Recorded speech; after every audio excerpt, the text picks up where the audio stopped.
কলব আছে, অন্তর আছে, ঠিক তদ্রূপ ভাবে মানুষেরও কলব আছে, অন্তর আছে।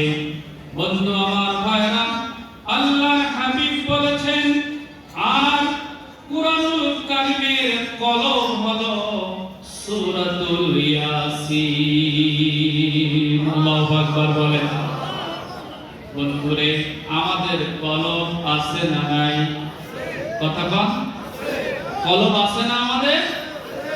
বন্ধু, একদল আলেম উলামা, বিশাল মুফাসসির, সে বলেছে কলব থাকে মানুষের মাথায়, কলব থাকে হাঁটুতে, হাঁটুতে কলব থাকে। নাউজুবিল্লাহ বলেন। আমরা যারা পীর মুরিদি করি, আমাদেরকে ঠাট্টা করে বলছে কলব থাকে কোন জায়গা? মাথায়। কলব থাকে হাঁটুতে। নাউজুবিল্লাহ বলেন। ভাই মনে রাখবেন, আমরা সিলসিলায়ে ফুরফুরা শরীফের মানুষ, আমরা কোনো আজে বাজে কথা বলি না। কোরআন সুন্নাহ ইজমা কিয়াসের আলোকে আমরা আলোচনা করি। এই কোরআন সুন্নাহ মিশনে এসেছেন, এখান থেকে দলিল ভিত্তিক সঠিক মাসআলাগুলো আমরা জেনে যেতে চাই, ঠিক কিনা বলেন? হাজিরিন, তারা বলে কলব হলো মাথায়। হ্যাঁ বলবো বাবা, মুফাসসির সাহেব তুমি কি পড়েছো, কি লেখাপড়া করলে যে বললে কলব থাকে মাথায়? আল্লাহর ওলিরা বলেছে কলব কোন জায়গা থাকে? কথা বলেন একটু আপনারা। কলব থাকে বুকে, বাম স্তরে, দুই আঙ্গুল নিচে। আর পুরা বলছে কলব থাকে কোন জায়গা?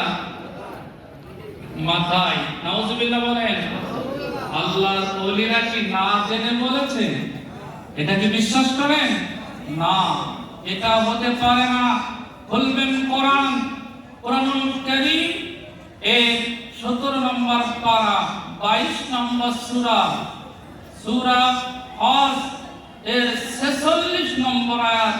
আল্লাহ বলেছেন, লা তা'মাল আবসার ওয়ালাকিন তা'মাল কুলুব আল্লাতী ফিস সুদূর। কুরআনুল কারীম 17 নম্বর পারা, 22 নম্বর সূরা, সূরা হজ 46 নম্বর আয়াত বলেছে কলব থাকে মানুষের বুকে। সুবহানাল্লাহ বলেন। কলব কোন জায়গা থাকে?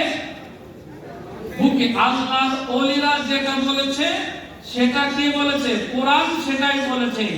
বন্ধু, ওই সমস্ত মুফাসসির বন্ধু, তারা এই কুরআনুল কারীম 17 নম্বর পারা, 22 নম্বর সূরা, সূরাতুল হজ এর 46 নম্বর আয়াত তারা চোখে দেখে না। তারা কত কিছু দেখে, শুনলে অবাক হবেন।